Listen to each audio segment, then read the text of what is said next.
Tyler, what are you looking forward to watching the most on Sunday?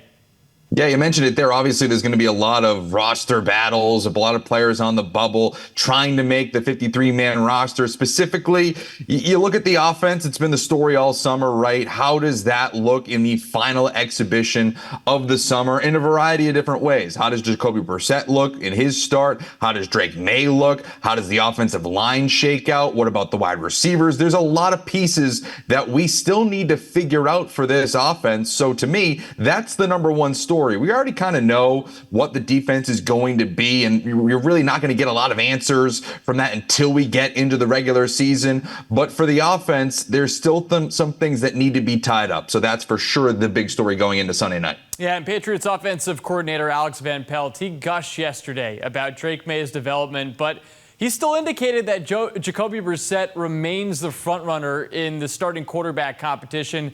Do you think anything Sunday will change that?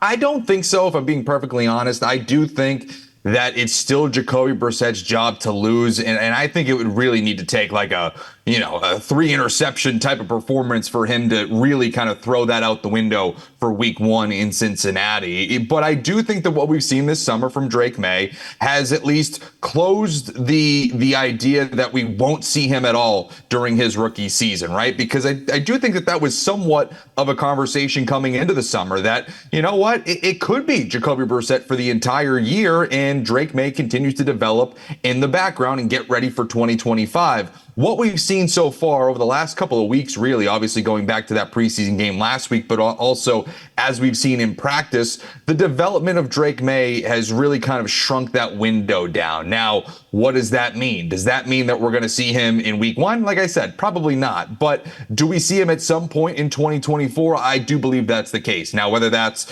when they're mathematically eliminated from postseason contention, post a bye over the final month, that remains to be seen. But overall, what we've seen from Drake Maye is encouraging. I just don't know if at this point it means that he's ready to ascend to QB1 in week 1. Yeah, and I think one part of the argument to have Jacoby Brissett, start the season as the starting quarterback is all the questions on the offensive line.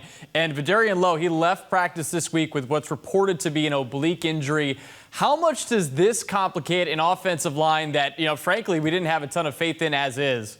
Yeah, it's been the story this summer. Outside of just, Drake Maye progressing and what you want to see from a number 3 overall pick, the offensive line has been the biggest question mark, unquestionably, because it really kind of feels like they've let things kind of, half measures along the way, because Chukwuekorfor hasn't really, wasn't a big splash. They didn't take somebody deep into the first round or even high on day 2. So we're trying to figure out what this is all going to look like. And Gerard Mayo has talked about trying to find the best 5 guys for the offensive line. And Devin Low was their left tackle when they had all of their options available to them. So to see that guy go down certainly isn't ideal. But I will say this, he was not playing particularly well in my estimation. And I almost wonder if they're falling into what could end up being their best 5 as they start the regular season, because what we've seen so far with Low out is Chukwuekorfor going to left tackle. And sure, there's some questions there. But on the right side, I feel like they're getting their best combination, because Michael Wenu has since moved over to right tackle from right guard, and rookie Layden Robinson has been situated at right guard, who's had a promising summer. To me, that's the best right side that we can put together. I found it kind of shocking that Michael Wenu was their right guard to begin the summer and pretty much entrenched there for the most part. When he was signed to that extension this offseason, I thought that it was to be the right tackle of the future, and that at least that side was figured out, and then left tackle could be a competition between Chukwuekorfor, Devin Low, Caden Wallace, and they figure that out as they go along. So to kind of see him start on the inside was interesting, but now I do think that that's the best right side that they can formulate with, again, Layden Robinson at right guard, Michael Wenu at right tackle, and then we'll see what happens at left tackle. Again, Chukwuekorfor has been the guy right now, but I wouldn't sleep on Caden Wallace either. Let's hit on the wide receivers now. And you wrote for CBS Sports this week about what the 53-man roster might look like for the Patriots, your predictions. And I want to hit on that wide receiver room. If we were to break camp today, what does that wide receiver room look like for you with that 53-man roster? Yeah, I know. We talk about wide receivers a ton in that competition, or that the offensive line in that competition. But wide receiver has been sneaky competitive as well. Obviously, the rookies, Jalen Polk, Javon Baker, they're guys that are roster locks, and we're encouraged to see how they look going into their careers. Demario Douglas, KJ Osborne are other guys that certainly are going to make this team. But the final two spots or so, if they have 6 wide receivers on this team, are certainly up for debate. Now, I believe that Kendrick Bourne is probably going to start on the PUP list. Hasn't really been involved this summer as he continues to recover from that torn ACL. So that does open up a spot. If it were up to me, I think it'd be Jalen Reagor and Kayshon Boutte. Those are the 2 wide receivers that I put on this roster. Reagor for what he can give you in the return game, and also he's had his moments as a receiver this summer. And for Kayshon Boutte, he's just someone who I don't want to give up on yet. We've talked about him a little bit. He's had some moments in these preseason games, and one of them had a really nice high point catch in traffic that led to a scoring drive. He's had another couple of moments there as well in training camp during practices, and he's just someone that I don't want to give up on. He was a former 5-star recruit, LSU wide receiver, which is a factory of star pass catchers. And sure, the road to the NFL has been bumpy, but when he's flashed, you really can see that potential. And if this offensive staff can kind of mold him into a capable wide receiver, I do think that the sky's the limit for a talent like his. So yes, there are some talented receivers left on the cutting room floor, but for a team that's rebuilding like New England, I think that you keep those guys that have the upside like Boutte does. One receiver you did not mention was Tavon Thornton, and in your article, you didn't have him as one of the receivers on that 53-man roster. Why not?